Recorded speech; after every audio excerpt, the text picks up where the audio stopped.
Hi, I'm Burr, and I grill. So I guess you could say Burr grills. But I do a lot more than just grill. I'm cooking out of my I don't know, an upscale cabin up here on Baker Creek. The place is called Trillium because of all the trillium flowers that grow naturally here in the spring. Common name for them is wake robin. It's another name for it. But I've cooked on the U.S. culinary team. Actually, they call it Culinary Team USA. I scored my 8th consecutive gold medal in international competition, Frankfurt, Germany, on the team. And so I've been cooking a long time. And I'd like to share some of my some of the cooking secrets that I think you would appreciate. And today is kind of I don't know, I kind of look at the grocery store and the agro businesses as kind of, I don't know, it's a war, it's a jungle out there. I mean, peaches are 50 cents a piece, oranges are 50 cents a piece. It seems like any piece of fruit you get now is like 50 cents a piece, 98 cents a pound if you convert it. And so what I'd like to do is I'd like to show you what I call combat cooking, and that is things that you can do to combat those expensive prices.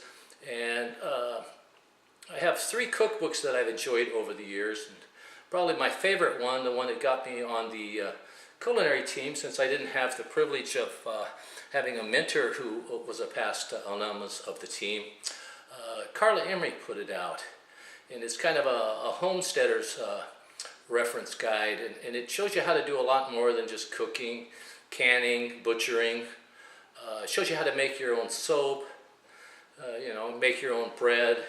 And I do all those things up here, make my own pasta. That's one thing I'm going to show you today. I'm going to show you how to cut up 8-piece chicken, which some people think is just like, I don't know, a lot of work. I'll show you how simple it is and how cost effective it is versus buying the cut up chicken. And I'm going to make a little bit of a complication with the pasta. I'm going to make a spinach pasta, and I'm going to make just a plain pasta. Then I'm going to overlap them, and I'm going to run them through my pasta machine so that it kind of goes from this bright green down into a pale green into white. And I'll pinch the end, roll this up on a dowel, snip the tip to resemble an asparagus, and then I'm going to fill it with some of the chicken that I butchered, probably the thigh meat. I think that's the most flavorful. We'll make a sausage out of that, put it in a little pastry bag, and we'll stuff it inside of these asparagus and poach them in a little salted water with olive oil. And when we toss those to make kind of a salad out of them, at first glance people think they're just going to eat asparagus, but when they bite into it and realize that it's filled with a really nice sausage of maybe some wild morel mushrooms, which I get up on the hillside, it's really quite unique and interesting. But I'll also show you some of the farm type techniques that I learned from my Swedish grandmother. I spent a lot of time on their farm as a kid, from the time I was about 9 till 12. And I don't think she ever left the kitchen. Her name was Alva Larson.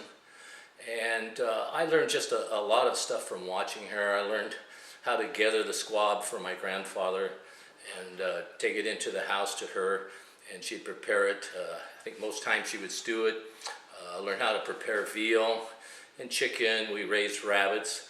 And so basically what I want to do is show you, I think, what people call nowadays farm to table, but it's just a form to me of subsistence living.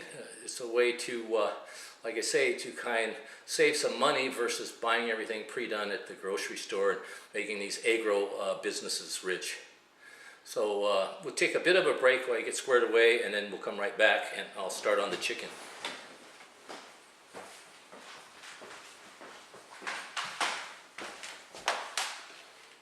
Is that a